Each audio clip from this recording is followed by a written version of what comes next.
Hola a todos, ¿cómo estáis? Mi nombre es Juan Jesús Vallejo. Soy periodista, escritor y el director del programa Noche de Misterio en Caracol Radio. Los seres humanos somos mentirosos por naturaleza, pero cuando la mentira es utilizada por los poderosos, por grandes gobiernos o servicios de inteligencia como un arma, esto puede llegar a provocar millones de muertos. Y no solo eso, sino incluso a transformar la historia. Y de eso va el podcast de hoy.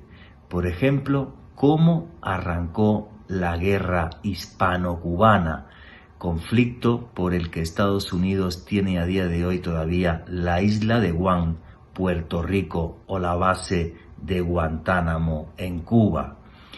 Operaciones encubiertas como fue la operación Northwoods, en la que el gobierno norteamericano planeó diferentes autoatentados para arrancar una guerra contra Cuba. O grandes infamias, como los protocolos de los sabios de Sion, que todavía son utilizados por algunos como arma arrojadiza en contra del pueblo judío. ¿Queréis saber sobre estas manipulaciones y mentiras?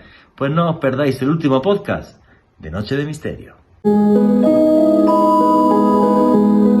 Noche de Misterio. Juan Jesús Vallejo.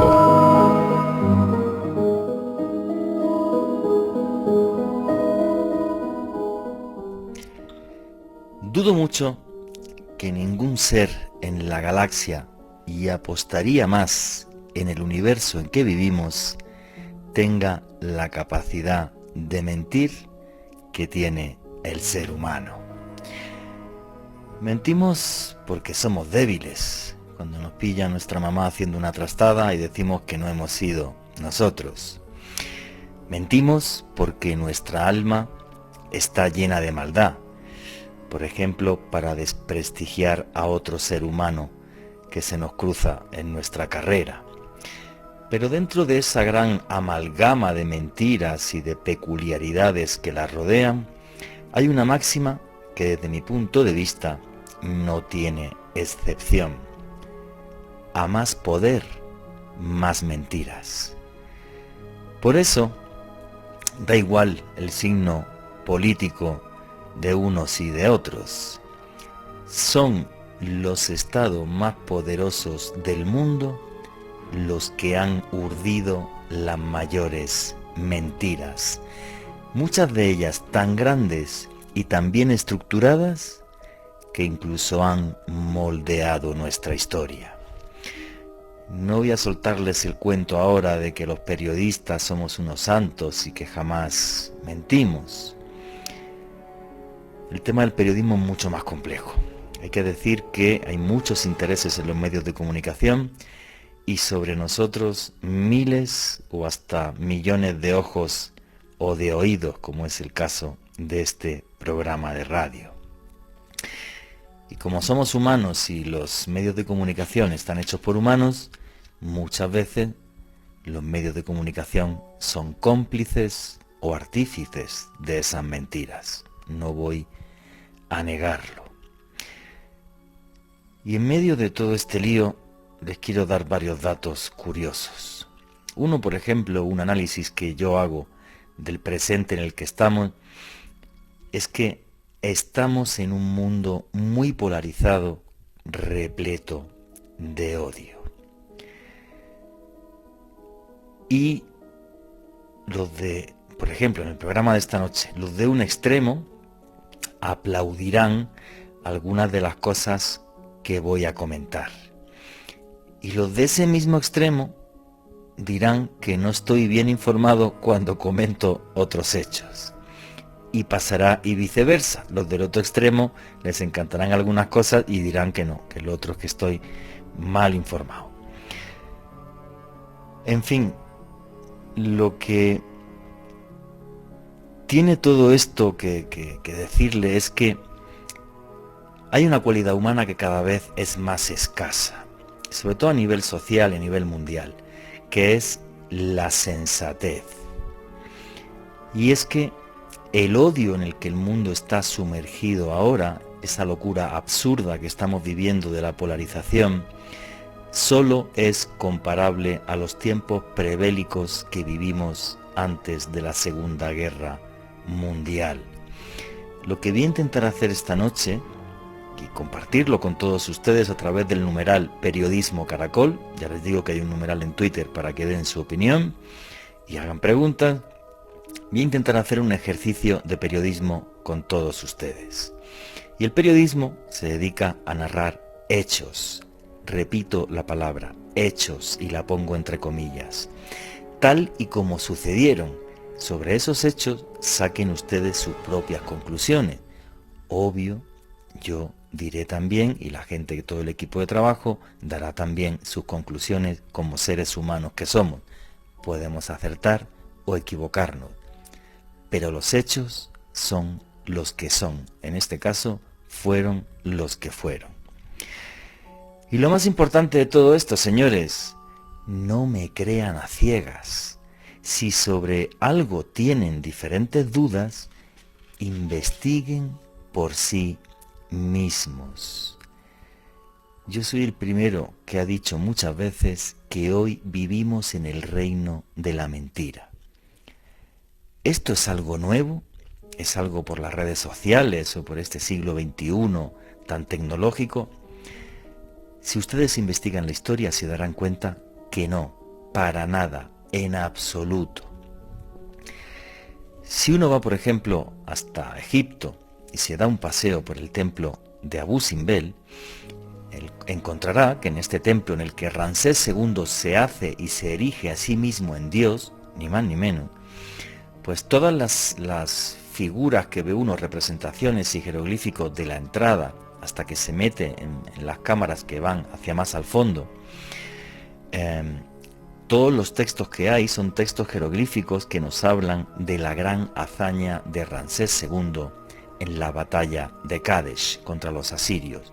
Es más, aparecen imágenes de Ramsés II cortándole la cabeza a los prisioneros de la batalla para que todos los que fueran a adorarlo como un dios vieran cómo era capaz de pisotear a los enemigos de Egipto. Egipto, uno de los mayores imperios de la antigüedad. Bien, pues Ramsés II jamás ganó la batalla de Kadesh. Nunca ganó esa batalla. La batalla quedó en tablas y él ofreció una princesa egipcia para casarse y estar en la corte asiria, sellando así la paz entre los dos imperios. Cosa que hemos descubierto, obvio, miles de años después. La propaganda es un invento magnífico. Les repito que esto no es nuevo. Indagando sobre el programa de hoy, me topé, por ejemplo, con este hecho tan curioso que les voy a narrar ahora mismo. En 1807, el periodista norteamericano John Norwell le escribió una carta al presidente de los Estados Unidos, el señor Thomas Jefferson.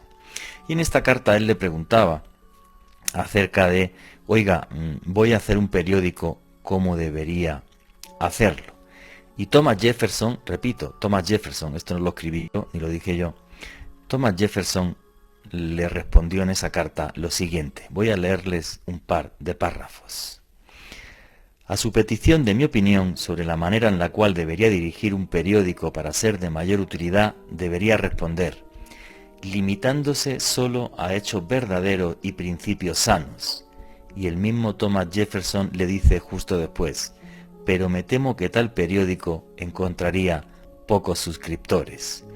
Al final de la carta, Thomas Jefferson dice lo siguiente, realmente miro con lástima a la mayoría de mis conciudadanos, quienes leyendo periódicos viven y mueren en la creencia de que han sabido algo de lo que ha estado pasando en el mundo.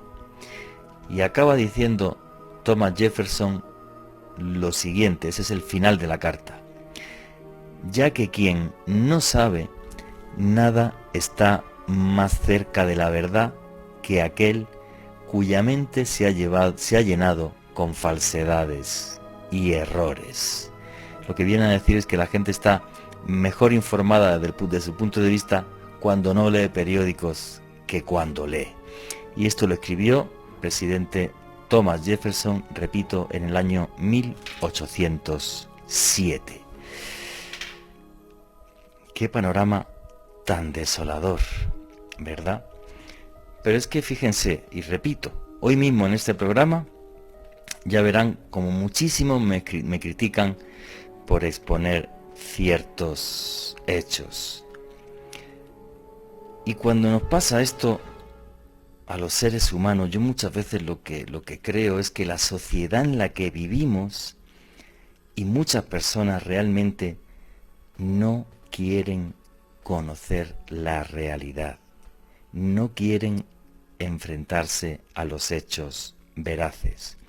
Lo que quiere la gente, lo que quiere el gran público es que le cuenten su verdad, la verdad que hace que no salgan de su zona de confort, construyendo un mundo que se moldea en función de sus ideas y de sus pensamientos, no de lo que sucede en la realidad.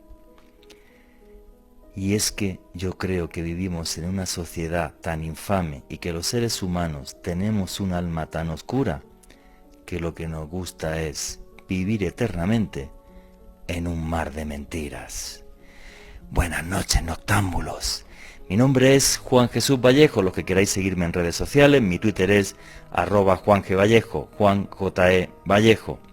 En Instagram y en Facebook me podéis seguir como Juan Jesús Vallejo.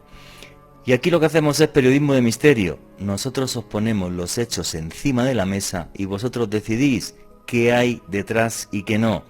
Y aquí somos una gran familia, nos encanta que todo el mundo opine en libertad y por eso ya tenemos un numeral en Twitter que es Periodismo Caracol. Repito, Periodismo Caracol.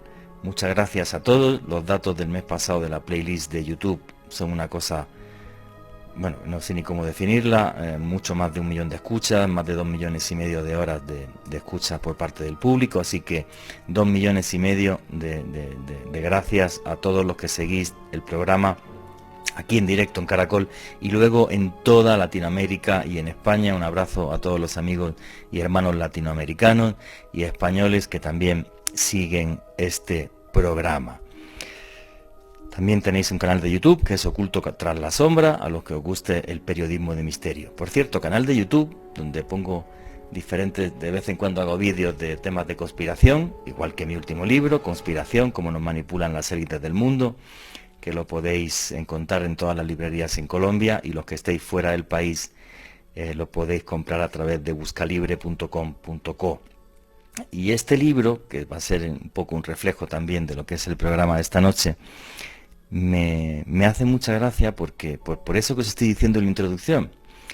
Vamos a hablar de manipulaciones de la historia que hizo Estados Unidos.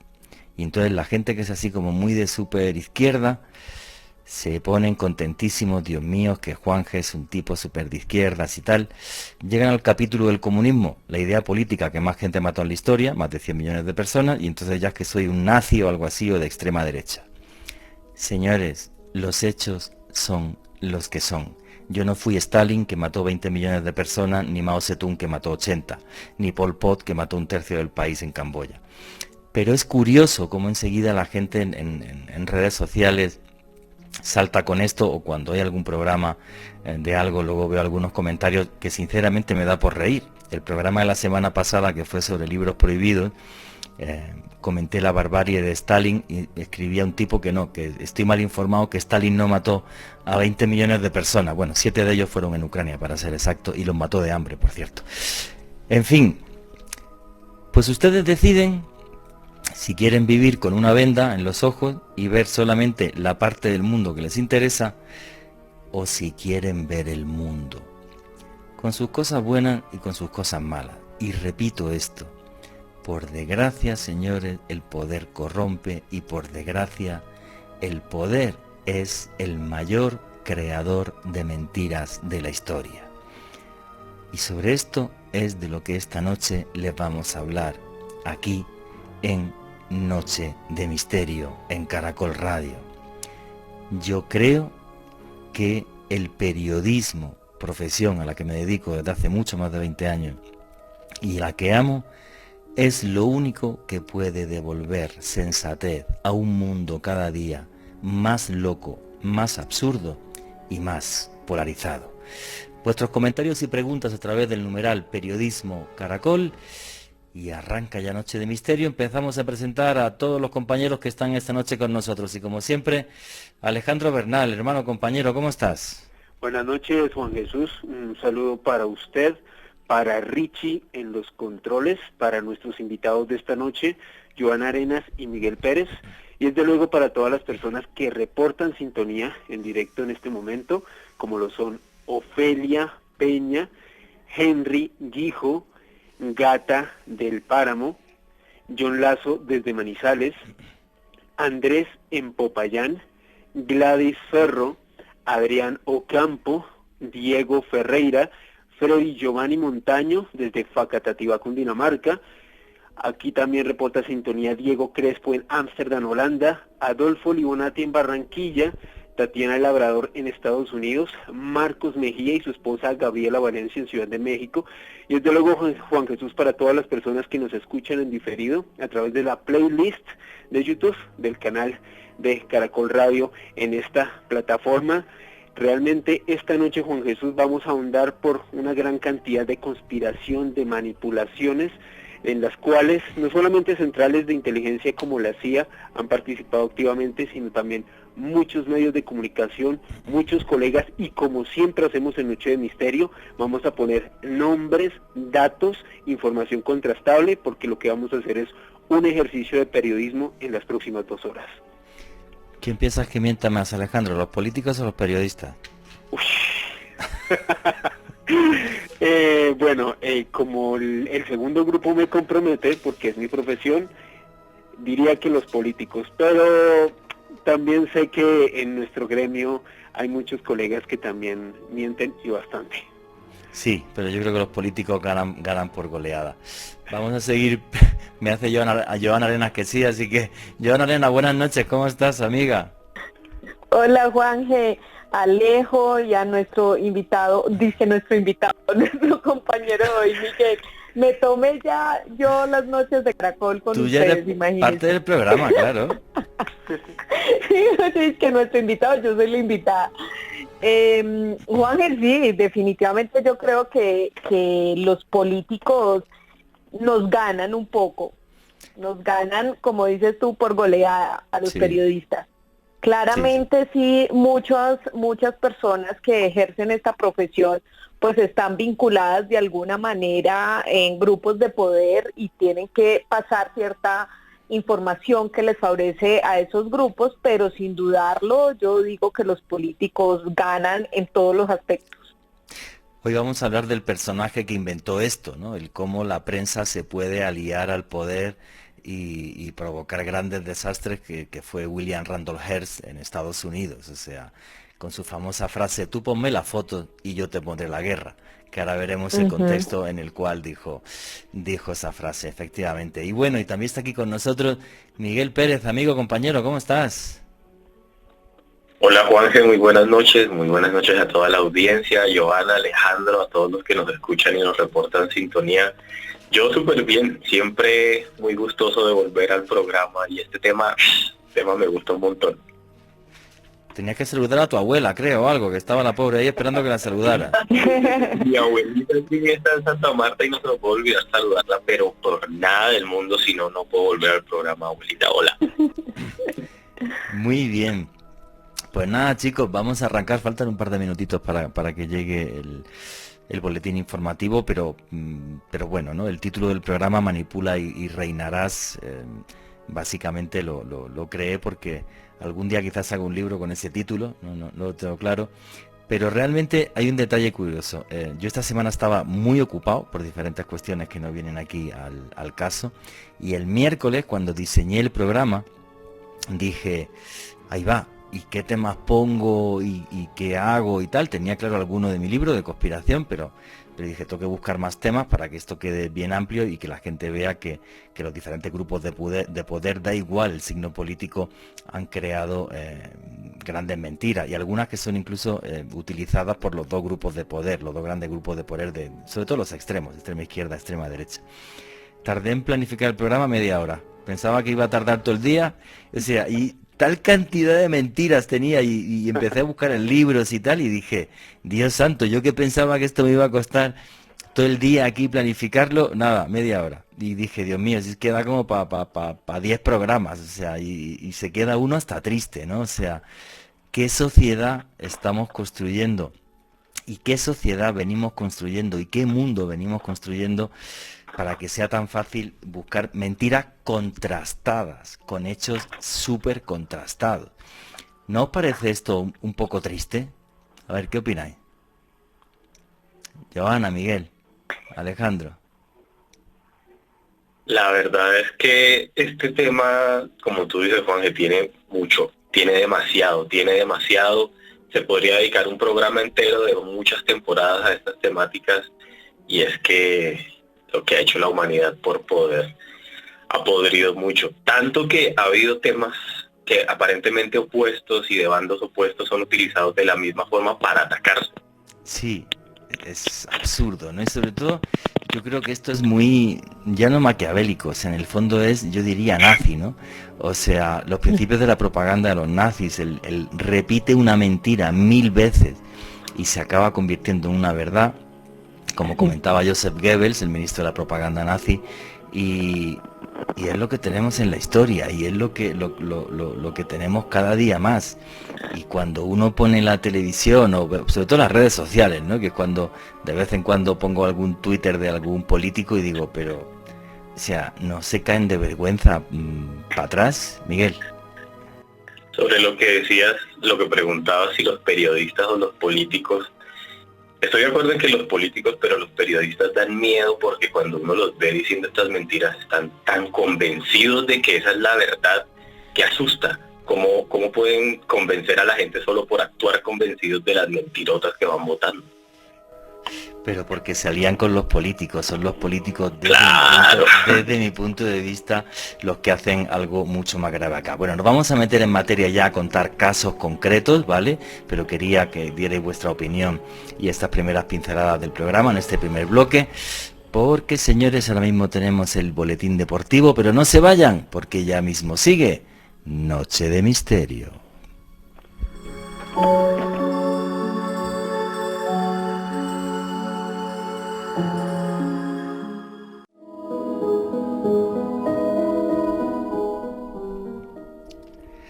Y aquí seguimos en Noche de Misterio, vuestras preguntas y comentarios a través del numeral Periodismo Caracol. Y mira, ahora mismo estaba escribiendo por WhatsApp nuestro amigo Jaime Gutiérrez, que apareció muchas veces en el programa, y arranqué el programa con una mentira. Se me pasó, la batalla de Cádiz fue entre los egipcios y los hititas, no entre los egipcios y los asirios, como yo estaba diciendo, me confundí. Así que para que veáis. Por cierto, muchas gracias a todos, ya somos octavos del país en Trending Topic. Vuestras preguntas y comentarios a través del numeral Periodismo Caracol. Bueno, vamos a arrancar a meternos ya en materia en el programa, y yo quiero arrancar con una gran mentira que acabó en un montón de infamia, y además en una gran mentira que modificó los mapas del mundo hasta el día de hoy. Repito que a más poder, más mentiras. Y esto vamos a arrancarlo en el año 1884, cuando se da una cumbre de naciones en Berlín y las grandes potencias europeas se reparten tanto África como Asia. Pero en esa conferencia, en Berlín, no se invitó a los Estados Unidos de América. Y los Estados Unidos se enfadaron mucho por aquello, hicieron varios intentos de comprarle Cuba a España y España no quiso. Justo en ese momento hay un levantamiento en Cuba por diferentes razones, por la corrupción española, porque ya era hora de que la colonia se independizara, por los impuestos que había sobre el azúcar, porque la ropa tenía que comprarla de España, que llegaba desde Cataluña, y se produce una revolución que fue el segundo levantamiento en concreto que hubo en Cuba. Y entonces recordar esto porque esto es una máxima del buen mentiroso. El buen mentiroso nunca dice una mentira absoluta. Confunde verdades y mentiras para crear una gran mentira, ¿vale? O sea, siempre tienes que dar elementos de veracidad. Es cierto que las tropas españolas estaban cometiendo abusos en diferentes zonas rurales de Cuba, pero no, por ejemplo, como decían los periódicos de William Randolph Hearst, que los españoles en medio de La Habana desnudaban a las cubanas y las violaban. Eso, por ejemplo, era total y absolutamente falso. Pero bueno, él fue creando un clima prebélico para la opinión pública norteamericana, poniendo en contraposición, digamos, la tiranía española con los ideales de libertad y democracia de los Estados Unidos de América. El gobierno norteamericano no le puede comprar Cuba a España y en 1898 entra al puerto de La Habana el buque de guerra Maine. Repito esto que es muy importante. No es que el buque de guerra estuviera dándole vueltas a Cuba o cerca de... No. Se metió en el puerto de La Habana, como los españoles no lo atacaban, pues ya llegó un momento en el que se metió en el puerto de La Habana, echó el ancla y dijo, pues aquí me quedo. Y nada, pues el buque está allí y a los pocos días de estar el buque, el Maine en La Habana y que los españoles no ataquen, pues el buque explotó, provocando esto la muerte de algo más de 200 marinos. Quedaros con este dato, ¿vale? El barco explota, los 200 marinos, más de 200 mueren, pero el tema es quién hizo explotar el barco. Y luego vamos a ver si hay documentos de la CIA, por ejemplo, donde se planifiquen esto que se llama atentados o hechos de falsa bandera, un ataque de falsa bandera. Bueno. Vamos a esto, mueren más de 200 personas, pero si fue por una mina española, no se vio ni una columna de agua cuando la explosión, cosa que tenía que haber sucedido, ni aparecieron gran cantidad de peces muertos, cosa que tenía que haber sucedido si fuera una mina. Además, en 1898, si hubiera sido una mina submarina, tenía que haber sido detonada por cables que tampoco aparecieron. Bueno. Pues pocos días después, en concreto el día 25 de abril de 1898, el Congreso de los Estados Unidos de América da el caso del Maine como un ataque a la soberanía norteamericana y le declara la guerra a España. Repito la fecha, 25 de abril de 1898, justo cuando el Congreso declara la guerra a España. En ese momento ya Cuba estaba cercada total y absolutamente y había una flota norteamericana en Hong Kong rumbo a Filipinas, que era la colonia que tenía España en Asia. La guerra duró 3 meses y los resultados, entre comillas, fueron ridículos porque solo murieron 5.000 norteamericanos por 60.000 españoles. Esas son las cifras, los hechos de todo lo que os estoy dando. Bueno, Estados Unidos se quedó con Cuba por 3 años, aunque cuando le da independencia al gobierno cubano, se quedó con Guantánamo. Por eso los norteamericanos a día de hoy siguen teniendo una base militar, por cierto, bastante extensa, en Cuba, que es la base militar de Guantánamo, que nunca la soltaron ni la van a soltar. Y además, Estados Unidos, en esa guerra, se queda con Puerto Rico, que sigue siendo parte de los Estados Unidos de América, es un estado libre asociado, se queda con la isla de Guam, que sigue siendo norteamericana, y también se queda con Filipinas. En concreto, se quedó con Filipinas porque se lo compró a España por 20 millones de dólares. Bueno, obvio, no se podían quedar con Cuba porque era como muy clara la manipulación, y por eso fue un protectorado norteamericano solo durante 3 años. El caso de Filipinas, que es algo de lo que nadie habla, y del genocidio filipino, que es algo de lo que nadie habla, la historia es la siguiente. Los filipinos declaran su independencia el 23 de enero de 1899, haciendo una constitución, por cierto, que estaba redactada en el idioma español. Pero el presidente norteamericano, William McKinley, dijo, literal, estoy leyendo, que los filipinos no eran capaces de gobernarse. Lo más divertido es que dijo, nos quedamos con Filipinas, punto número 1, porque los filipinos no son capaces de gobernarse, punto número 2, porque los filipinos necesitan cristianización y además los filipinos necesitan una educación pública para todos. Bueno, los filipinos eran cristianos desde hace 2 siglos atrás, es que es ridículo, si uno lo analiza, y la educación era pública y gratuita en Filipinas desde 1863, varias décadas atrás. Bueno, el genocidio filipino, del que no hay, podéis buscar las fotos en Google para que veáis que no os estoy mintiendo, el genocidio filipino, del que no hay unos datos muy exactos, obvio, se calcula que fue entre 1 millón y 1,5 millones de personas. Hubo algunos personajes norteamericanos, en concreto uno que fue el almirante Jacob Smith, que en más de 20 aldeas filipinas ordenó a sus tropas que mataran a cualquier niño mayor de 10 años. En concreto, se calcula que murieron en el genocidio filipino en torno a 150.000 niños. La prensa norteamericana, que sí se escandalizó porque a Jacob Smith se le fue la mano, hicieron, y todo esto provocó que este señor, Jacob Smith, el almirante, acabara en un consejo de guerra.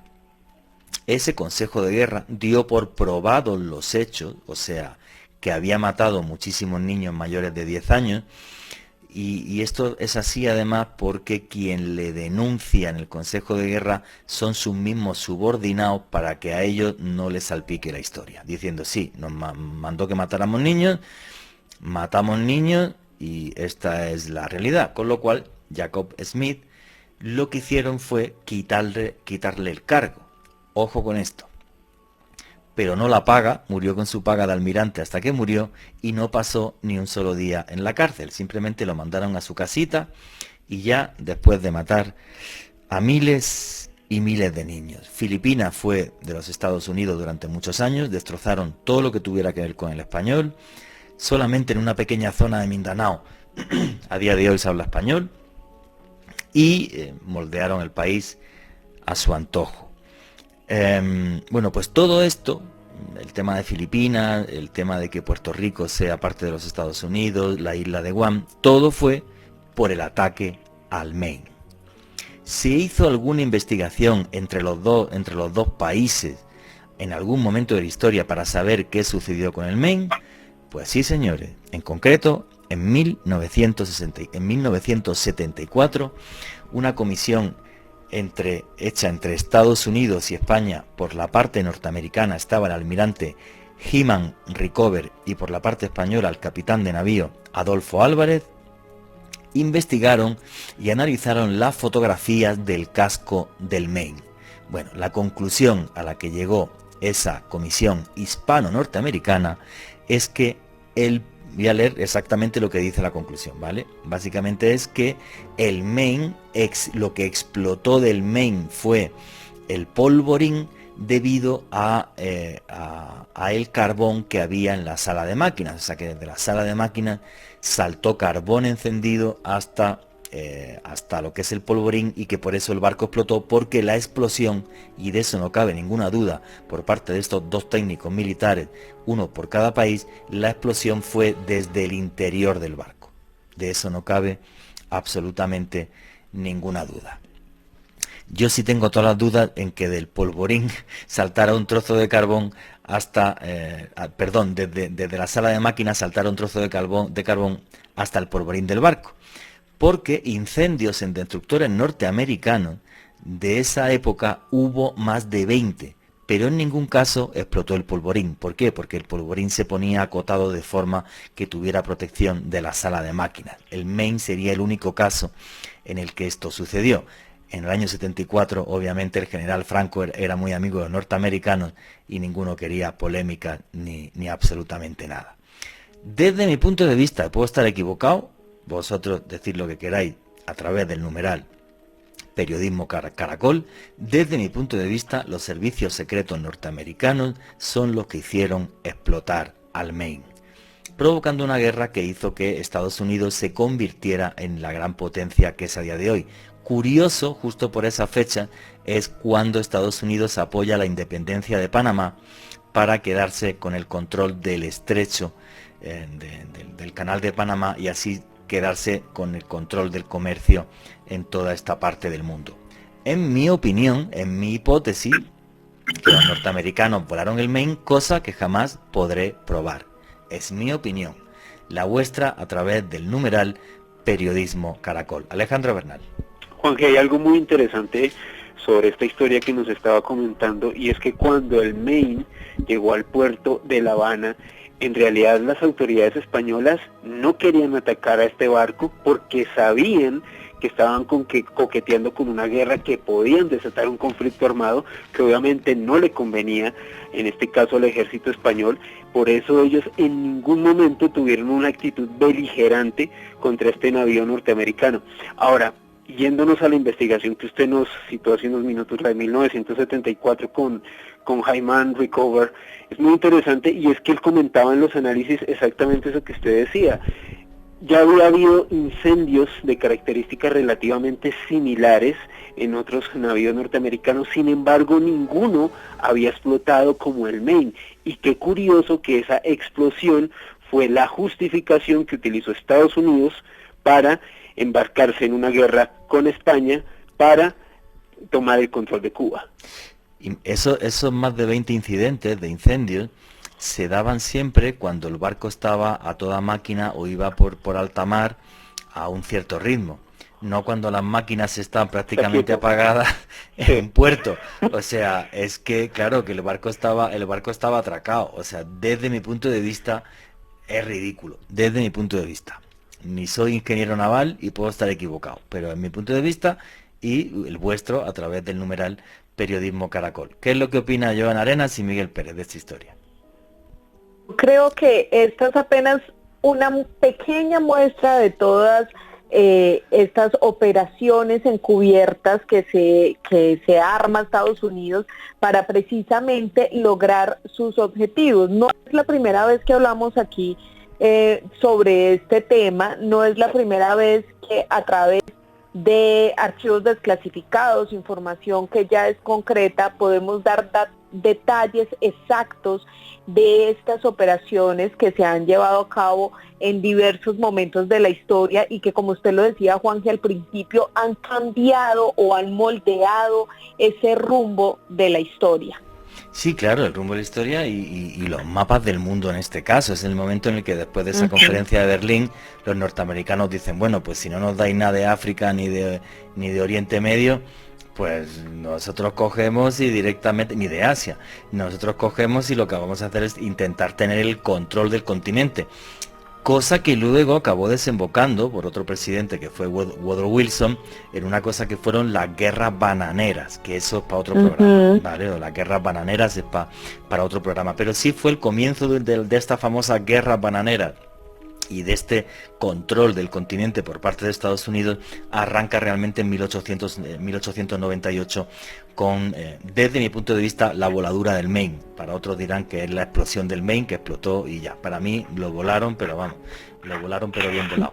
Puedo estar equivocado. Guerra que también vivimos aquí, Juanje, ¿no? En Colombia.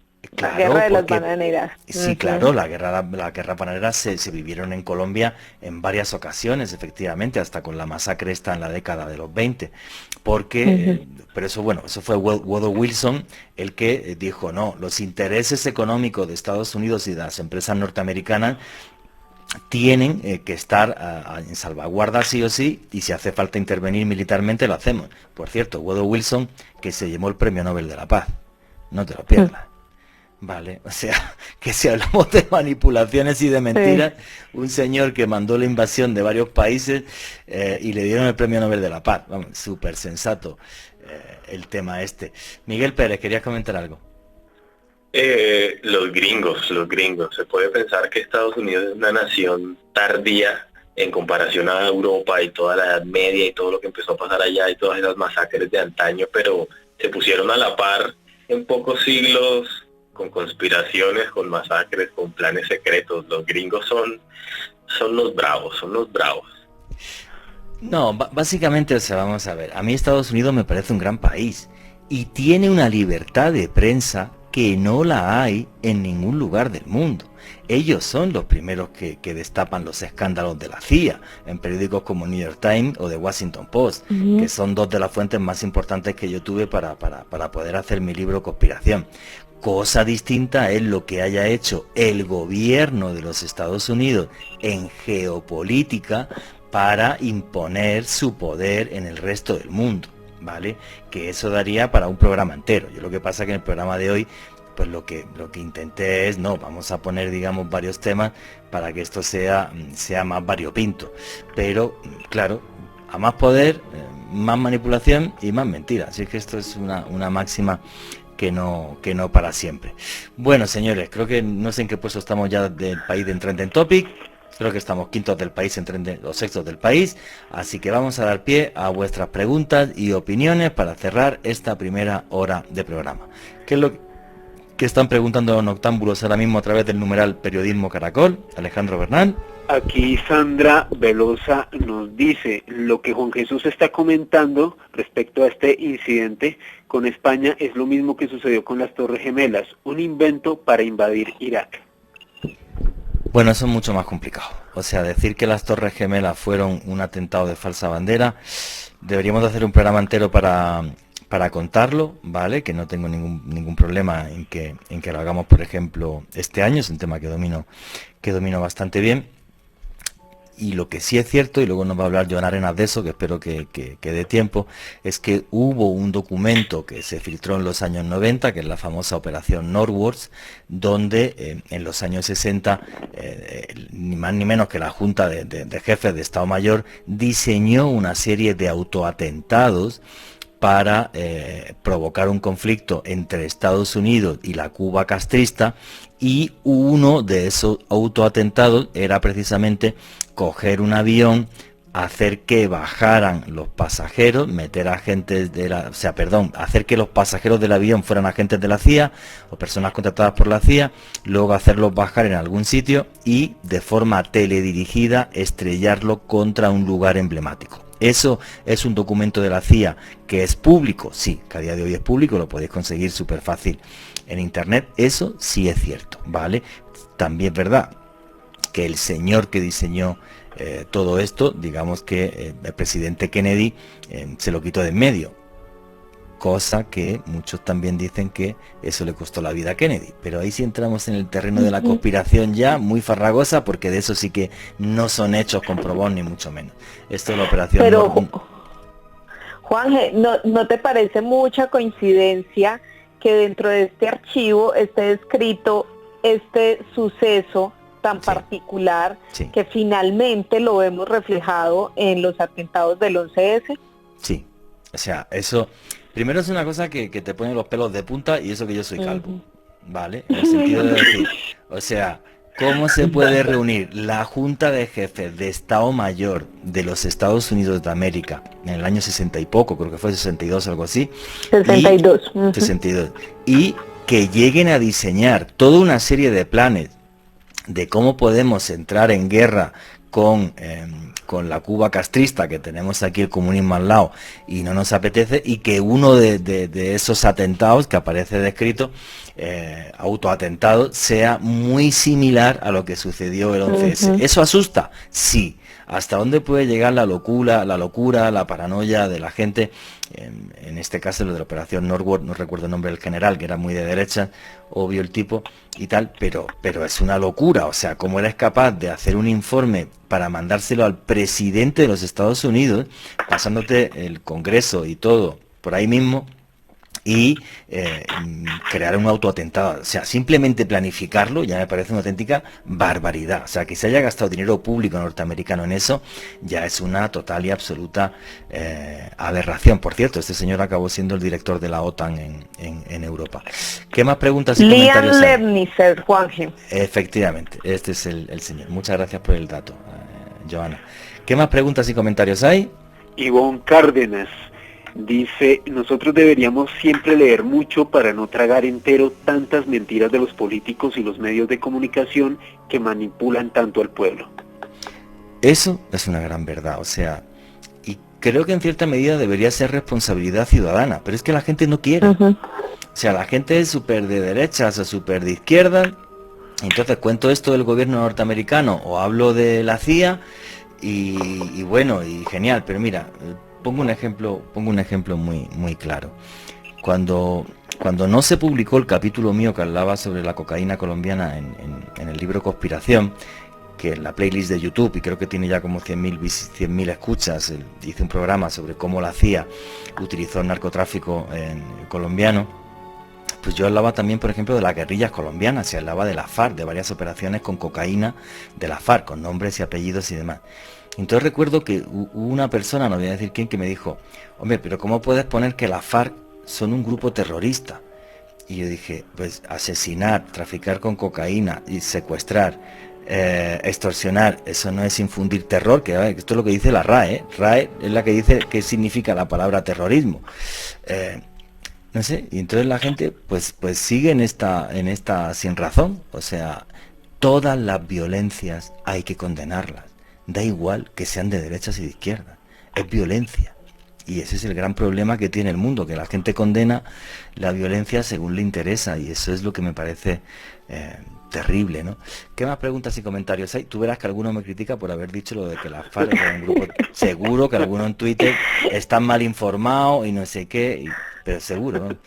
¿Qué más preguntas y comentarios hay? David Santiago, y tal vez no es ni culpa de los políticos, al pueblo le fascina escuchar mentiras, viven de pan y circo, la verdad no gana elecciones. Y qué gran verdad. Ojalá pudiera decirle a este señor, no estoy de acuerdo con usted, estoy totalmente de acuerdo con él. O sea, efectivamente. O sea, ese tema del circo y de la mentira y del crear enemigos, y todo esto lo diseñó Joseph Goebbels, o sea, crea un enemigo. De eso luego no va a hablar Miguel Pérez con los famosos protocolos de los sabios de Sion, ¿vale? Y tal. Joana. Juanje, pero ¿sabes qué? Me quedo con el comentario de la tuitera anterior y que usted lo resume muy bien, es la responsabilidad ciudadana de leer, informarse y además tener todas las aristas, porque es que lo que uno se puede dar cuenta es que la gente se queda viendo televisión, pegado a ciertos noticieros y esa es toda la información que tiene. A la gente le da jartera investigar, le da mamera leer varias fuentes para poder luego sacar una conclusión personal. Entonces yo siento que esto es lo que genera también, primero, que haya tanto extremismo y segundo, que no se pueda ser un poco más crítico con ciertas cosas que suceden. No, y luego la famosa frase de William Randolph Hearst en el contexto del conflicto hispano-norteamericano, cuando el periodista que él tiene en La Habana le está enviando información y para él no es lo suficientemente dura como para que el pueblo norteamericano se ponga en contra de los españoles, y entonces le dice al tipo, tú ponme la foto que yo te pondré la guerra. O sea, no claro. Déjate de tontería, a mí dame fotos donde se ve a los españoles que maltratan o no sé qué, dame las fotos y ya pongo yo el texto y tú verás cómo llega la guerra. Pero esto es muy fuerte, ¿no? Que un gran magnate dijera eso y que eso haya acabado pasando a la historia. O sea, es la cosa más loca del mundo. Bueno, señores, que no hay más tiempo. Vuestros comentarios y preguntas a través del numeral Periodismo Caracol. Y no os vayáis, que ya mismo sigue Noche de Misterio.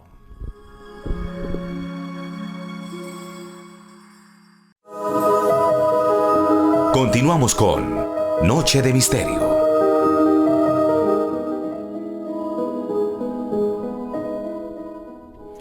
Y aquí seguimos en Noche de Misterio, vuestras preguntas y comentarios a través del numeral Periodismo Caracol. ¿Cómo puede moldear la mentira la historia? ¿Cómo puede cambiar los mapas?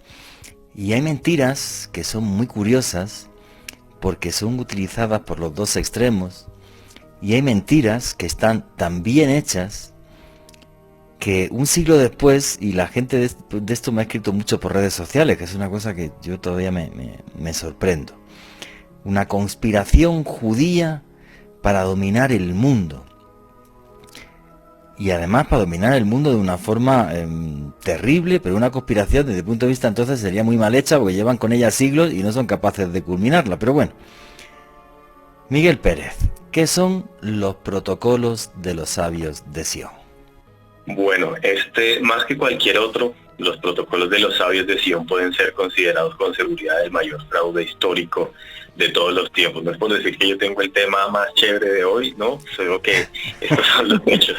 Es verdad, es que es verdad. Estos fueron construidos para llevar a cabo una mentira que, como decía Juan, que llega hasta hoy, ha continuado a través de los siglos.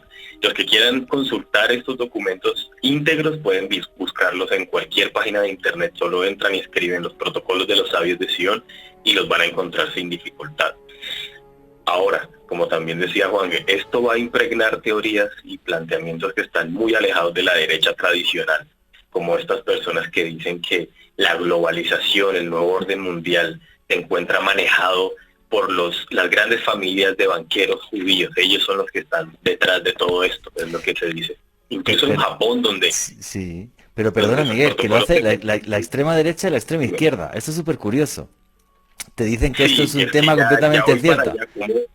Como algo ideado desde un lado es aprovechado para el otro, y todos lo pueden acoplar a su campaña, a su agenda. Incluso en Japón, donde estos protocolos se venden muy bien en librerías, como en las economías asiáticas que están creciendo rápido, como Corea o como Malasia, se han convertido en una creencia muy popular.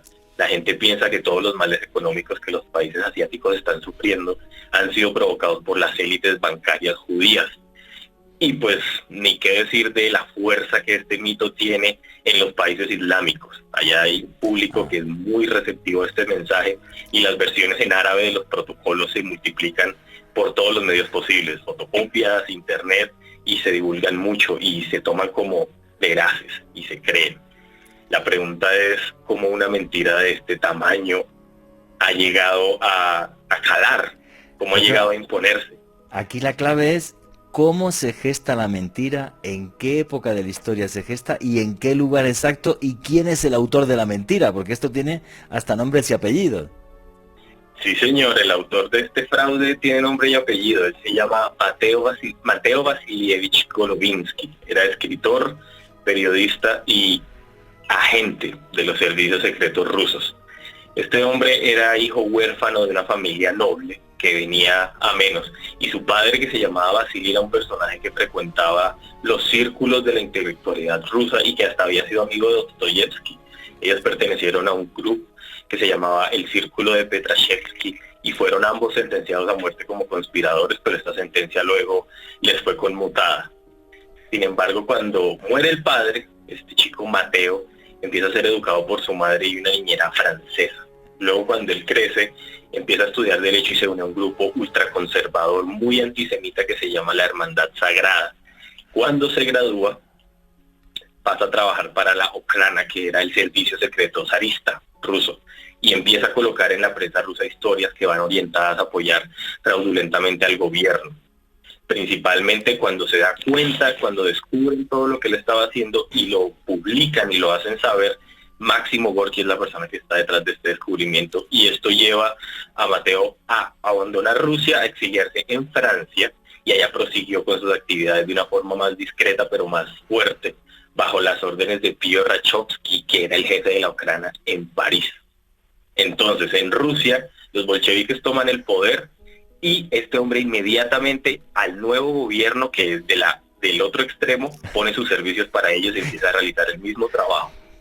hasta su muerte Perdona, en es que 1906. este tipo me encanta, o sea, trabajó para los zares que eran súper de derecha, obvio y tal, y se negaban a que en Rusia hubiera una monarquía parlamentaria, y son el último régimen feudal de Europa, y en cambio cuando ganan los comunistas dijo, ah no, pues también trabajo por usted, mientras me llegue la platica. Este me recuerda a la película esta, creo que no recuerdo si era Sopa de Ganso o Una noche en la ópera, la que Groucho Marx se acerca a un rico, le dice, estos son mis principios, pero si usted quiere tengo otros, ¿eh? No tengo ningún problema, o sea, es que es buenísimo. Y luego es curioso porque los protocolos son utilizados por la extrema derecha, por el cuento de la globalización, es una cosa de los judíos. Porque claro, como la extrema derecha siempre es súper nacionalista y no le gusta nada que no sea de su país, pero también se utilizan por parte de la extrema izquierda porque, claro, o sea, el pueblo palestino y los palestinos y tal, y los judíos es un tema que es parte de los protocolos de Sion, o sea, absurdo. Perdón, amigo, sigue con tu charla de los protocolos, sigue contando. No, claro que sí. Algo que vale la pena mencionar y que cabe decir es que, como toda buena mentira, los protocolos tienen un pequeño germen de verdad. De verdad, claro. Y esto ha constituido pues una amalgama de desvaríos que ya hoy son otra cosa totalmente alejada. Y es que en Europa de los siglos anteriores al 20 ya había ocurrido, ya hay antecedentes de esto. El más remoto y más, digamos, importante, habría que buscarlo en el jesuita francés Agustín Barruel, que él era un canónigo de la Catedral de París y que escribió una obra titulada Memorias sobre el jacobinismo, y ahí sostenía que una serie de sociedades secretas como los Illuminati y los francmasones eran quienes dirigían en secreto la Revolución Francesa. Desde ese entonces estamos hablando de Illuminatis y de masonería detrás de, pues, jalando las cuerdas del orden mundial. Ahora, perdona, y la mezcla de los judíos con la masonería, que es completamente absurda. Los masones vienen de mucho más atrás y no son un movimiento judío. O sea, en ese sentido también es es un zancocho mental y una falsedad brutal, pero brutal, vamos. Exactamente. Y después, 60 años después de que Barruel estaba haciendo esto, regando esto, los mismos planteamientos aparecen recogidos en una novela que se titula Biarritz, que fue escrita por un funcionario del servicio postal de Prusia, que se llamaba Hernán Goethe, y él escribía bajo un seudónimo, se hacía llamar Sir John Radcliffe. Parece ser que además de funcionario postal también trabajó durante una temporada para la policía secreta. Y esta obra de ficción que él sacó tiene un capítulo titulado El cementerio judío de Praga y el concilio de los representantes de las 12 tribus de Israel. Ahí en este describe es un encuentro súper mórbido de representantes, según él, de las 12 tribus de Israel, en donde se reunían para sellar el propósito de conspirar contra el planeta. Y según esta novela, hay que pensar que es una novela que se tomó como un texto real, se trataba de una reunión extraña donde la reunión llevaba el nombre de El Sanedrín Cabalístico y supuestamente se realizaba cada 90 años desde el año 1491. Ese sería el quinto de los encuentros. Y ahí empieza a decir que los sabios se reúnen y que más tarde ellos tenían los planes de cómo dominar el mundo hasta el futuro y por generaciones y por regiones. Y luego todos esos textos fueron siendo apropiados hasta lo que terminó siendo los textos de los que estamos hablando ahora, de los protocolos de los sabios de Sion. Sí, muchos antijudíos tienen... Sí, hay que decir que en el fondo, o sea, lo que dicen estos textos es que los judíos son los culpables de la inestabilidad política y económica para justificar un gobierno mundial. Un gobierno mundial exacto, que esté manipulado por una élite judía, bancaria y demás, y que son los que serían los verdaderos dueños del mundo. Básicamente los protocolos acaban metiéndonos esa idea a través de un montón de folios, porque además es un texto muy largo, ¿vale? Y claro, o sea, ¿qué sucede? Que en la Rusia zarista se utilizó para decir, no, los judíos son los que tienen la culpa de que quieran que haya un cambio de gobierno, porque lo que realmente es interesante es la monarquía y no que haya una monarquía parlamentaria o otra cosa. Y entonces, claro, se ha utilizado mucho los protocolos de los sabios de Sion por la extrema izquierda y por la extrema derecha, en cuanto alguien les critica para que haya un cambio de gobierno. Entonces enseguida sacan la conspiración judía y que usted está siendo manipulado por los famosísimos sabios de Sion. Continúa tu historia, amigo.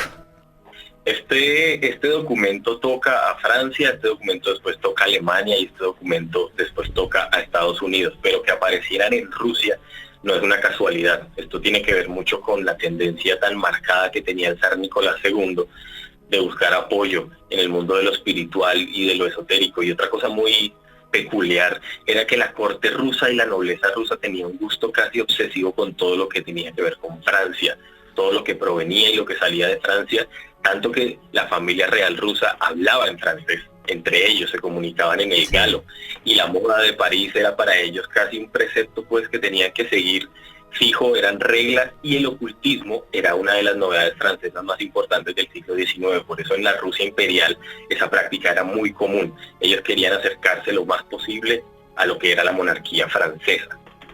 Ya después nos movemos a 1902, 1903 y esta obra está circulando en Rusia y la están tomando en serio. Entonces, el documento apócrifo sirve para alimentar toda esta ira y la histeria de masas que había. Además que había un malestar muy fuerte por la derrota militar que habían sufrido ante Japón, y hubo quien pensó que exacerbar el odio hacia los judíos era la jugada política rentable, la mejor que podían hacer.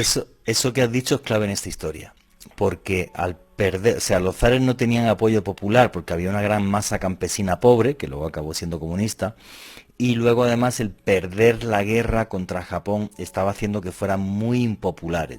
Entonces el crear un enemigo es una forma de distraer genial, que es una herramienta además de manipulación mediática. Luego nos va a hablar Alejandro Bernal de esto, a ver si da tiempo, porque llevamos ya, son las 11:20 casi, pero bueno, a ver si da tiempo de esto. Yo no voy a hablar lo del Golfo de Tonquín, yo eso ya lo quito del guión y listo. Pero claro, o sea, es que es fundamental entender ese caldo de cultivo en el que nacen los protocolos de los sabios de Sion. Es decir, somos muy impopulares y le encargan a la Ocrana, oye, creemos un enemigo, ¿vale? Y desviemos la atención de la opinión pública, que fue una cosa fundamental. Continúa, amigo. Y además, a partir de este momento ya se estaba viendo que bandos contrarios estaban utilizando esto, porque en los momentos en que ya la revolución bolchevique estaba en auge, Trotsky, que era uno de sus principales representantes, tuvo que salir a desmentir públicamente en un momento que él fuera un agente de la conspiración judía internacional en Rusia. Él no podía negar que tenía origen judío, pero pues su actitud personal estaba súper alejada del judaísmo, era una fe y una cultura que él no seguía, no practicaba y con la que no se sentía identificado. Y de hecho su seudónimo Trotsky había sido definitivamente importante para él, para ocultar su verdadero nombre, que era Lev Davidovich Bronstein, y ese Bronstein es muy judío. Curiosamente, en esta guerra civil rusa, los dos bandos cometieron actos de antisemitismo, los dos igual de detestables. Los rojos decían que los judíos era un residuo del pasado y los blancos decían que era el enemigo invisible que había terminado de derribar el orden establecido de las cosas. Así que la creencia antisemitista se estableció en los dos bandos atacándose, independientemente de cuál llegara al poder. Los extremos en cuestiones de odio se llevan bastante bien. Alejandro Bernal.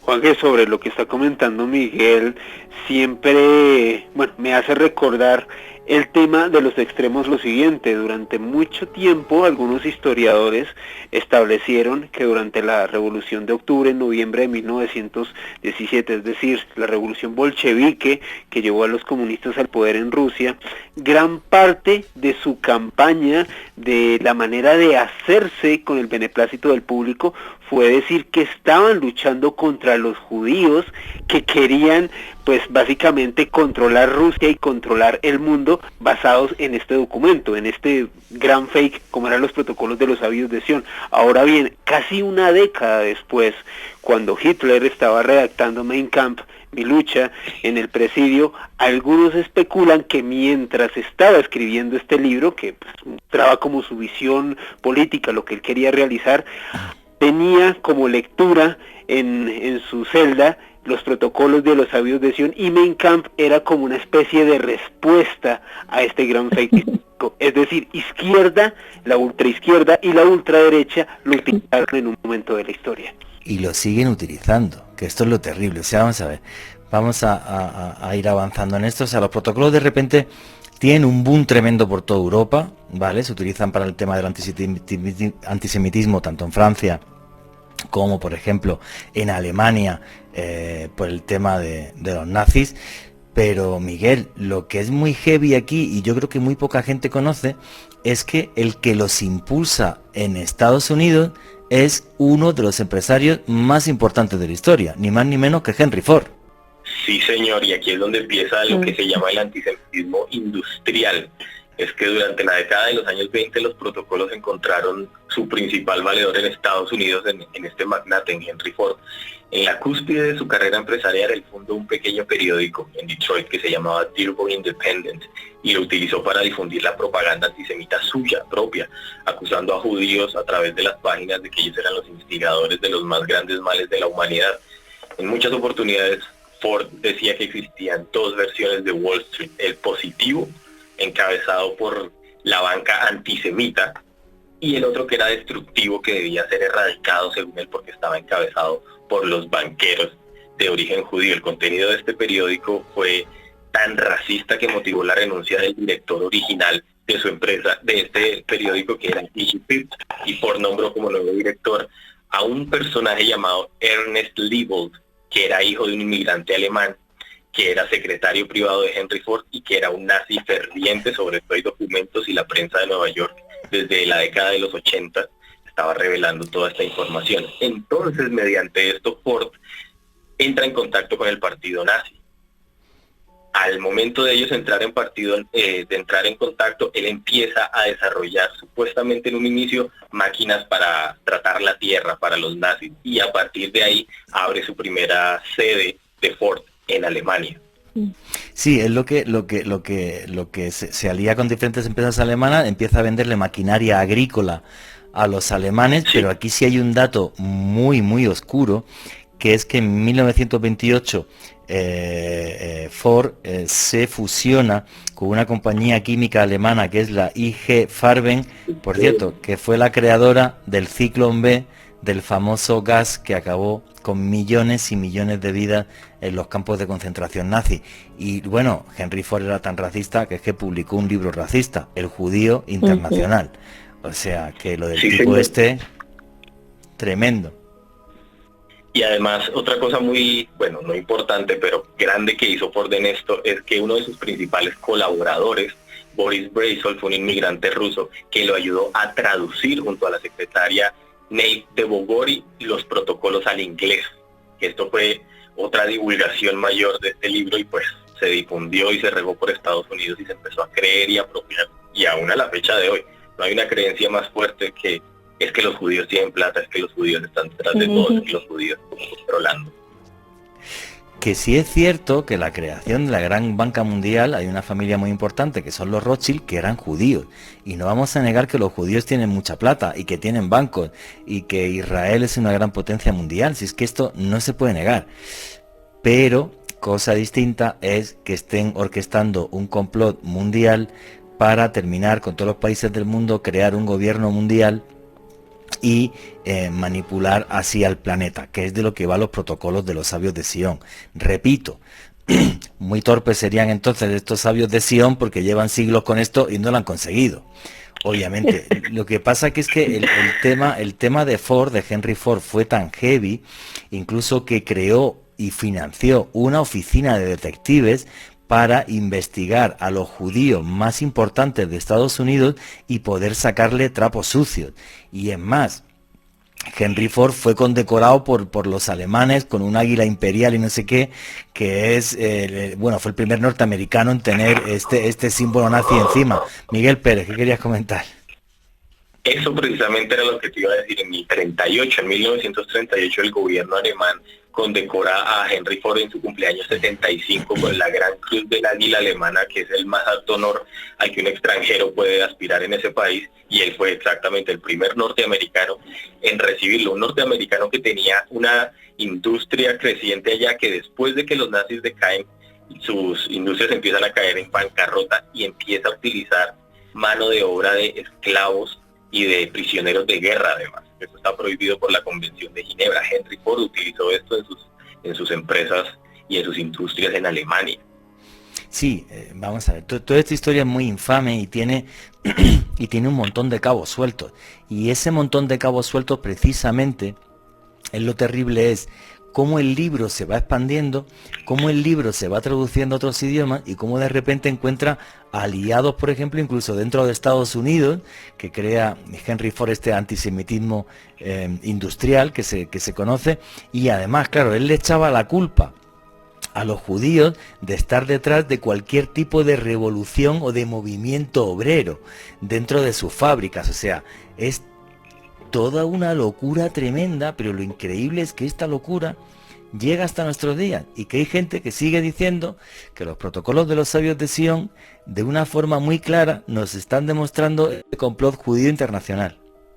Para darle un poco de cierre al tema, les voy a dejar un dato de lo más reciente que ha ocurrido con los protocolos de los sabios de Sion ahorita en el siglo XXI. Nada más hace 10 años, en el 2011, en el mes de abril, en Venezuela, un programa de la Radio Nacional de Venezuela estaba al aire y la periodista Cristina González hizo referencia a los protocolos de los sabios de Sion y los calificó de interesantes.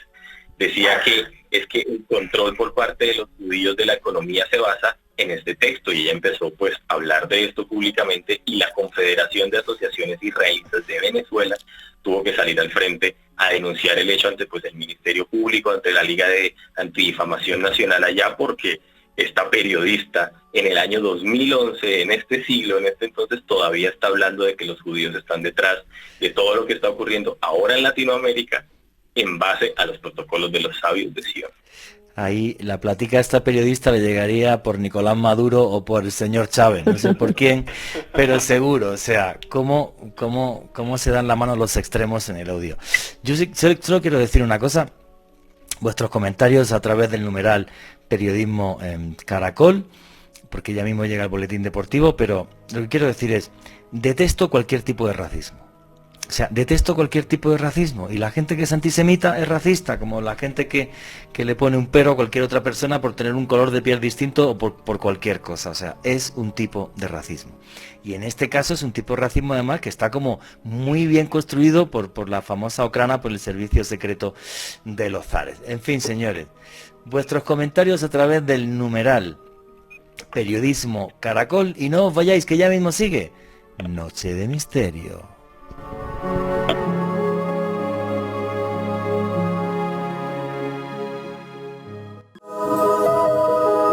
Continuamos con Noche de Misterio.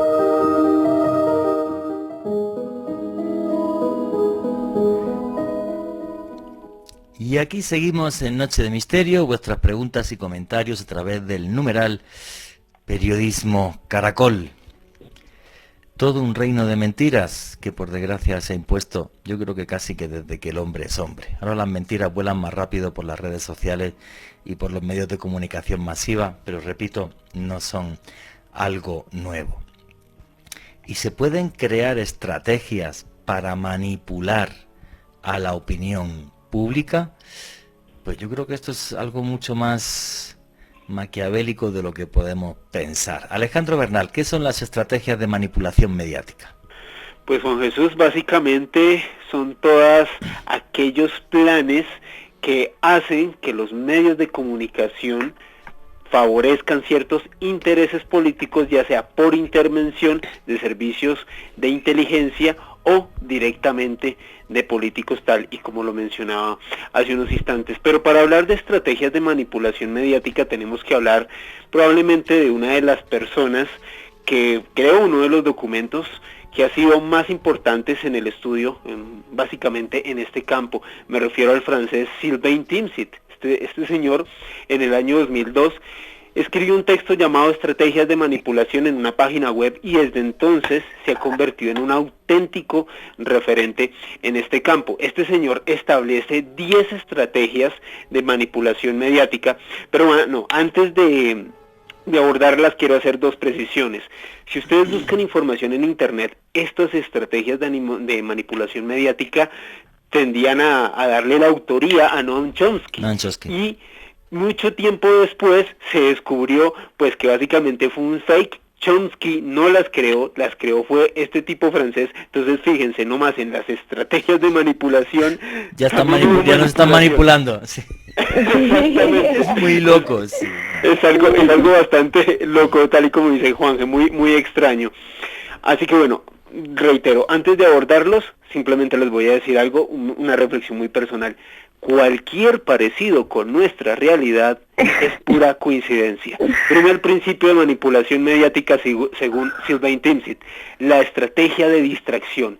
Es decir, hay que crear un elemento principal de control social que permita desviar la atención de problemas importantes, básicamente para que esos problemas no afecten a las élites políticas y de esa manera hacer que el pueblo esté más tranquilo y más relajado. Sí, cuando hay algo importante simplemente crea otra noticia. Crea una noticia y que la gente se vuelque en ella, o crea un enemigo, como por ejemplo es el tema de los judíos y su manipulación mundial. Y ya, listo. Exactamente. El segundo, bueno, voy a tratar de abordarlos con más velocidad. El segundo principio de manipulación de Sylvain Timsit es crear problemas y después solucionarlos. Es decir, no plantear una solución inmediata, sino hacerlo, digamos, diluida con el tiempo para que la gente, mal que bien, la vaya aceptando. También tiene que ver precisamente con el tercer punto, una estrategia gradual. Es decir, cómo a través de los medios ir aplicando cambios, ir insertando ideas y que a su vez la gente paulatinamente las vaya aceptando, porque si tú impones una revolución de sopetón, de inmediato, por lo general va a encontrar mucha aversión en el pueblo. Por eso es importante hacerlo de manera gradual. La cuarta estrategia de manipulación sería la estrategia de diferir. Es decir, si se presenta un problema, o más bien la solución a un problema perentorio en un país o en una coyuntura, y se establece que hay que hacer algo, que es una solución dolorosa pero necesaria, es muy posible que el público lo termine aceptando. O la quinta estrategia de manipulación, según el francés, es una que a mí particularmente me encanta: dirigirse al pueblo como si fuera un niño. Es decir, utilizar palabras muy simples, hablarles como si fueran párvulos, es decir, no dar mucha información, porque si das mucha información, quizás no es tan fácil engañar. Si das los detalles te pueden pillar, efectivamente. Si le hablas a la gente como si fueran un montón de ovejas y de borregos, pues es mucho más fácil y mucho mejor, efectivamente. La sexta estrategia sería utilizar el aspecto emocional antes de la reflexión. Y Timsit sobre esto comentaba algo muy interesante, Juan Jesús y oyentes, y es que si tú apelas a la emoción del receptor del mensaje, es más fácil insertar una idea que ponerlos a pensar. Bueno, en eso los políticos colombianos tienen todos un 10, ¿eh? En hacer que la gente... sí, son unos expertos en intentar que nos matemos en vez de construir un mejor país. Dios me perdone por lo que he dicho, pero es lo que opino, con sinceridad. Séptima estrategia de manipulación: mantener al público en la ignorancia y la mediocridad. Según Timsit, entre el público menos contexto tenga, menos capacidad de análisis y raciocinio, más fácil va a ser manipular la opinión pública. La octava estrategia de manipulación... Yo creo que, Alejo, yo creo que esa funciona a la perfección, no solo en Colombia, sino en todos los países suramericanos. No, o sea, y en todo el mundo la incultura, y por eso muchas veces se ha atacado a ciertas televisiones, incluso en Europa, no voy a decir nombres, de ser parte de estas estrategias de manipulación mediática, porque las televisiones muchas veces dan programas, con perdón, pues hombre, yo tampoco que me considero el tipo más intelectual del mundo, pero yo no dejaría que mis hijos, si lo estuviera, vieran eso, o sea, porque es que realmente hacen televisión para estupidizar a las masas, y eso sí es terrible, ¿sabes? Sí es terrible. Alejandro. Exactamente, Juanje, y eso tiene que ver con la octava estrategia de manipulación, y es estimular la mediocridad en el público. Entre más mediocre sea el público, entre no ponerle muchos retos intelectuales, más fácil va a ser engañarlos. La novena estrategia de manipulación, según Timsit, es reforzar la autoculpabilidad, es decir, hacer que el individuo sienta que él es el culpable de la situación, de lo que pasa en el mundo, de lo que pasa en su entorno, y que básicamente no va a poder hacer nada para cambiar esta situación. Eso, y perdona que te diga, en el contexto que estamos del COVID, O sea, no soporto cuando están en los políticos a regañarte como si fueras un niño de 5 años. La culpa del confinamiento la tienen ustedes porque, claro, como no se ponen la mascarilla... Vamos a ver, no voy a decir nombres, ¿vale? Vamos a ver, señores o señora o quien sea, vamos a ver. Si usted abre la economía y todos salimos a la calle, aunque llevemos mascarilla, van a aumentar los contagios. Obvio. ¿Vale? Obvio. ¿Vale? Entonces de repente el ver a un político que te está regañando como si fueras un niño de 5 años, esto lo hago y es impopular, pero la culpa la tiene usted y sus vecinos, que es que salen sin mascarilla. Pero vamos a ver, o sea, pero si es que abren la economía y da igual que sea en Colombia, en Alemania los contagios suben, obvio. Vale, obvio. Entonces es como de un ridículo. Por cierto, ¿qué opinan de esto a través del numeral Periodismo Caracol? Pero es como, o sea, no voy a decir nombre. Aunque yo creo que todo el mundo está pensando, Juan Jesús. todo el mundo está pensando el mismo. Pero sí, cuando veo a alguien que te está regañando, es que, claro, como no hacen caso, ¿sabes? Nah, en fin, sin Por eso decía Juan Jesús que cualquier parecido con nuestra realidad es pura coincidencia. Pura coincidencia, sí. Y la décima y última estrategia de manipulación según Sinn Féin-Tinsift respecto a la manipulación de medios es conocer a los individuos mejor que ellos mismos. Si tú conoces al receptor del mensaje, si tú conoces a la sociedad, si sabes cuáles son sus intereses primarios, si sabes manipular eso, muy seguramente vas a crear mensajes muy efectivos para tratar de cambiar su opinión respecto a ciertos hechos que ocurran. Y el mundo digital para esto ha sido la panacea. Porque a través de lo que estás viendo en redes sociales, en el computador, tal, saben tus gustos, tus preferencias, absolutamente todo. Que esa fue la genialidad de Donald Trump para ganar las elecciones de Estados Unidos. O sea, tener una estrategia digital que fue pionera en la historia de unas elecciones en un país. O sea, él directamente volcaba sus mensajes en la gente que sabía que podía convencer y con ciertos elementos que eran muy emocionales. Nunca se esforzó en los que sabía que nunca iban a cambiar de opinión. Alejandro. Juanje, y ya para culminar este tema de estas estrategias de manipulación mediática, quiero citar 2 casos concretos, con hechos y nombres verificables. Resulta que en la década de los 50, la CIA instó, o más bien fraguó una operación llamada la Operación Sisonte o la Operación Mockingbird, la cual trataba de suministrar alguna información clasificada a periodistas para favorecer los intereses estadounidenses. ¿Y en qué país de la región fue muy evidente esta Operación Mockingbird? En Guatemala, Juan Jesús. Resulta que, bueno, esto nos lleva al expresidente de este país, Jacobo Arbenz Guzmán. Pues resulta que pues este señor fue derrocado, era un presidente que tenía claras ideas o tendencia de izquierda en su gobierno y comenzó a recibir una presión mediática brutal a partir del dueño de la revista Time, el señor Henry Luce, y también el director de la CIA, Allen Dulles, quien a propósito, este señor a través de pues todo un aparato mediático en Guatemala y en Estados Unidos comenzaron a presionar, comenzaron a difamar lo que hacía este presidente pues en esta nación centroamericana y terminó siendo derrocado. Y probablemente el último caso de manipulación mediática con periodistas, con nombres, con un señor que incluso murió en extrañas circunstancias, nos lleva precisamente a Alemania. Y me refiero al caso de nuestro colega Udo Ulfskott. Pero resulta que este señor era ex asesor del gobierno federal de Alemania, editor de un diario muy importante en Frankfurt. Se acaba de cortar, el audio se cortó. ¿Hola? Ahora ¿Hola, sí. hola? Yo creo que te acaba de pinchar la CIA. Dijiste CIA tal y te van a pinchar el teléfono. Pero, termina. Ahí me oyen normal. Qué bueno. Sí, dale. Pues resulta que este señor, Ulfskott, publicó en el año 2014 un libro que se titula Periodistas comprados.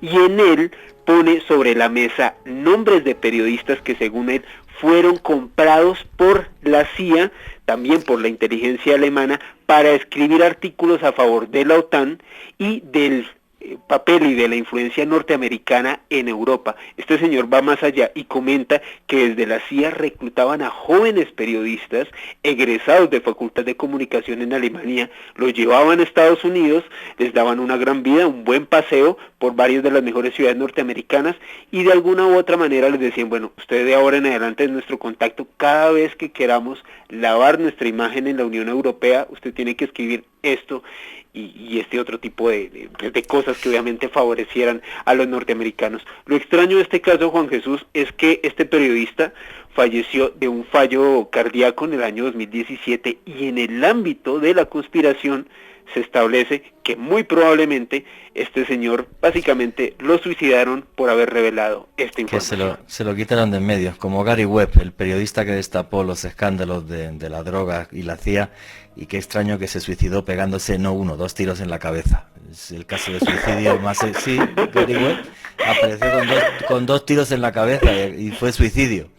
Es el suicidio más extraño de la historia. O sea, el mismo tipo que publica un libro que se llama Dark Alliance, la Alianza Oscura, donde destapa las cloacas de la CIA respecto al movimiento de cocaína y crack y otras sustancias. O sea, la forma de suicidio más extraña de la historia, sí. En fin.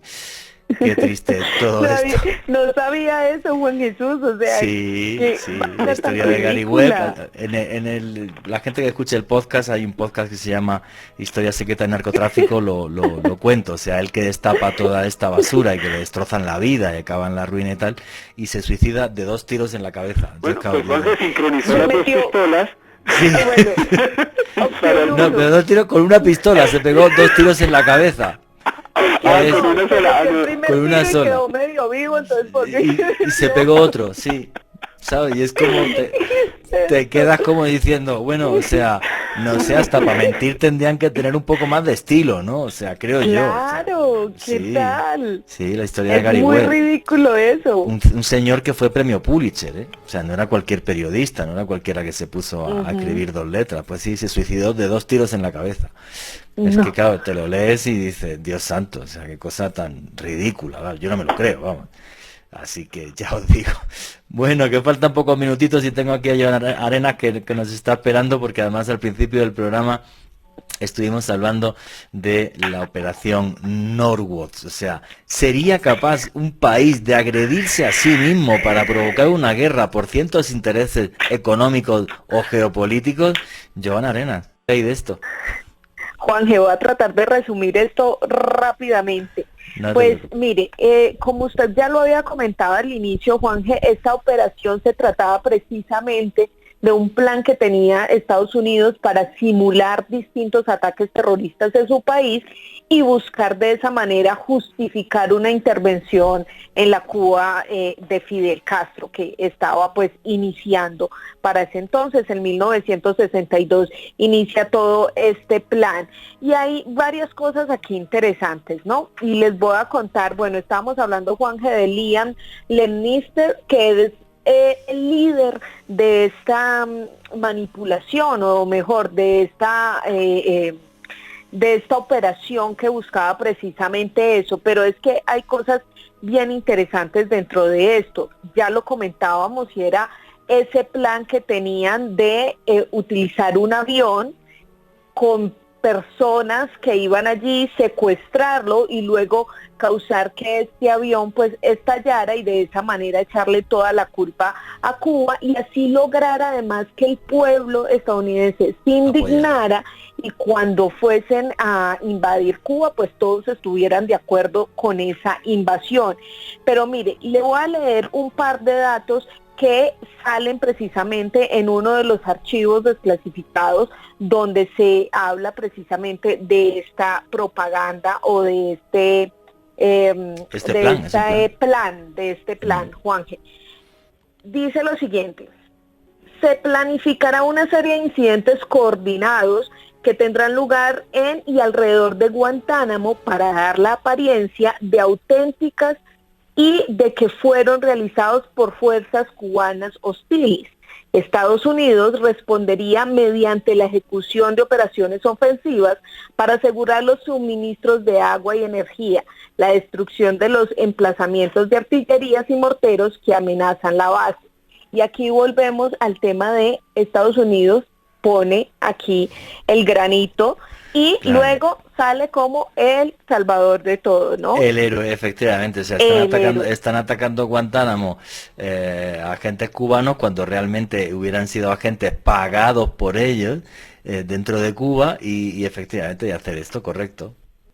Mire, Juanje, lo que estábamos hablando del tema de la voladura del avión no tripulado. Dentro de ese, digamos que dentro de ese listado, también se habla de el lanzamiento simulado de una campaña de terror en el aire de Miami y Washington, aérea en Miami y Washington, incluso fingiendo algunas agresiones, secuestros de aviones a manos de supuestos agentes de Castro.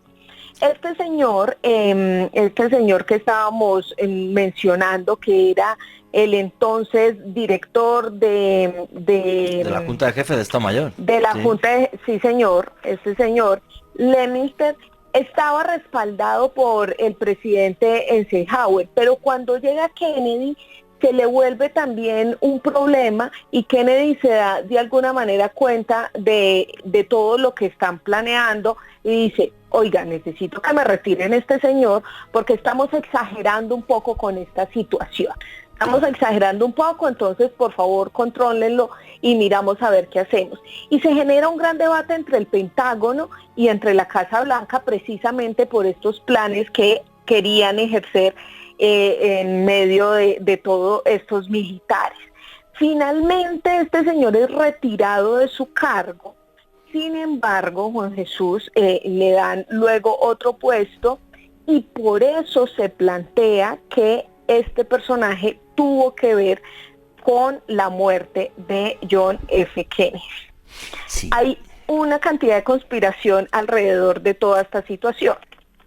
Es que ese punto es muy oscuro, porque realmente Kennedy se lo quita de en medio, dice, este tipo está loco, ¿cómo me traen aquí un documento diciendo que tengo que hacerme un autoatentado contra los Estados Unidos para meterme en una guerra contra Cuba? Me lo quito de en medio y lo manda a Europa. Pero claro, era el jefe de la Junta de Jefes de Estado Mayor, era el militar de mayor rango en Estados Unidos, o sea que tenía el tipo, pero mucho poder. Entonces, claro, es normal, aunque jamás se pueda demostrar, que mucha gente piense que este tipo estuvo implicado en que limpiaran a Kennedy, en que se lo quitaran de en medio.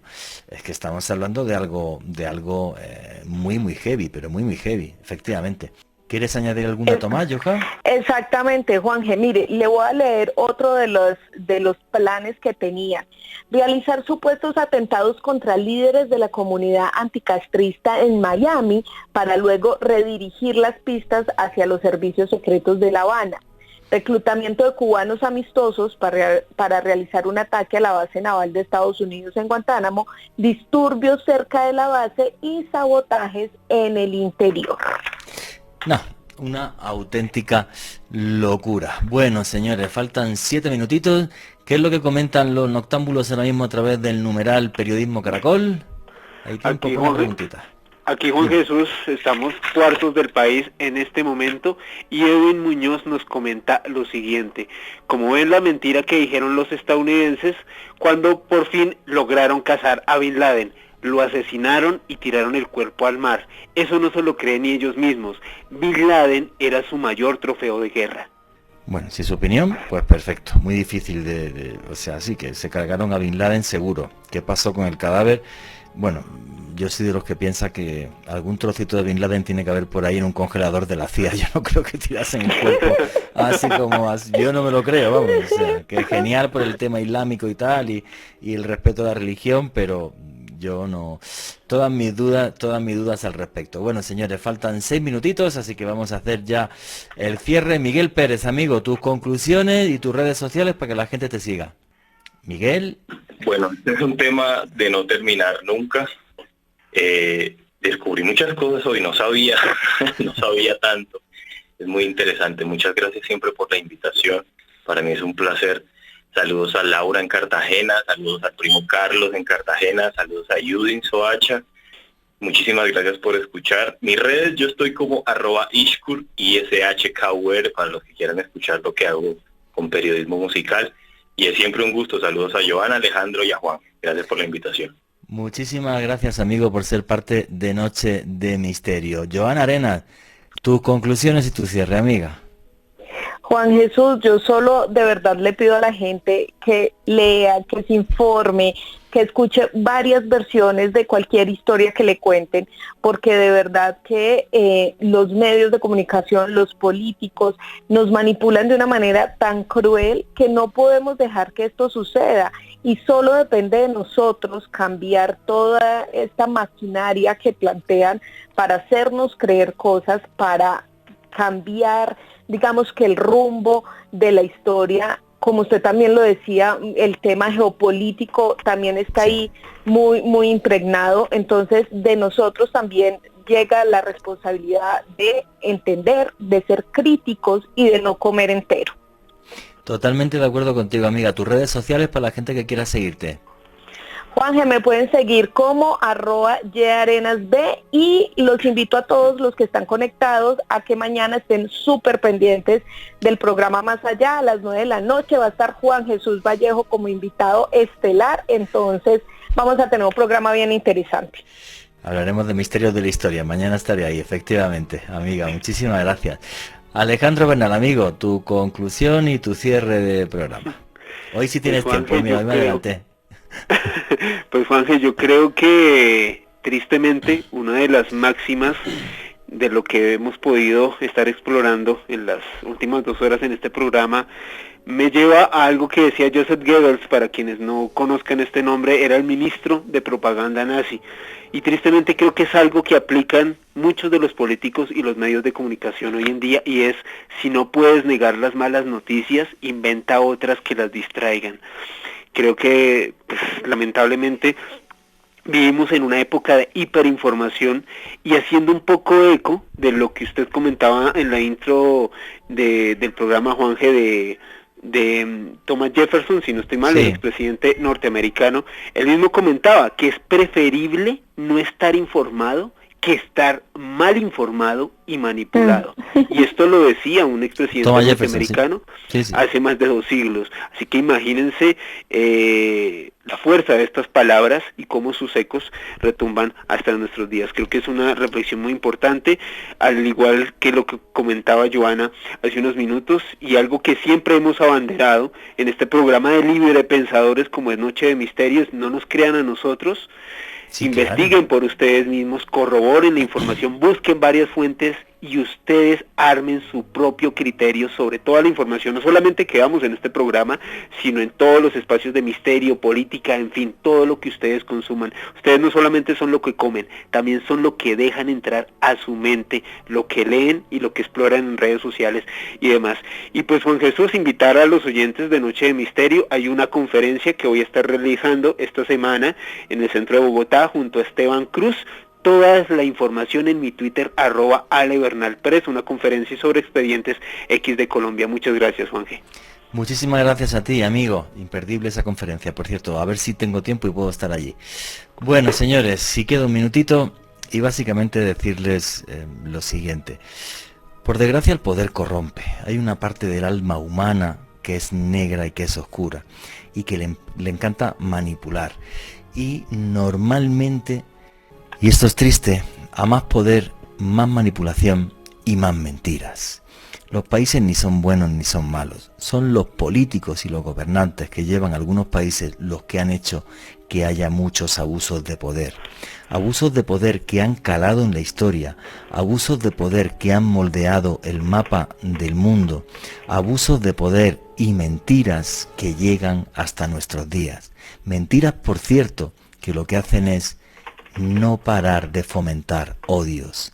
Y eso es lo terrible, que haya muchas personas, muchos de ellos políticos, que vivan del fomento del odio, creando una sociedad cada vez más injusta y cada vez más cerca de la guerra.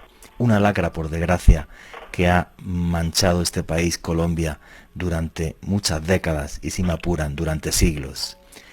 No odien a nadie, no sean racistas con nadie. Por encima de todo, todos somos seres humanos, y también dentro de nosotros, aparte de sombra, hay luces.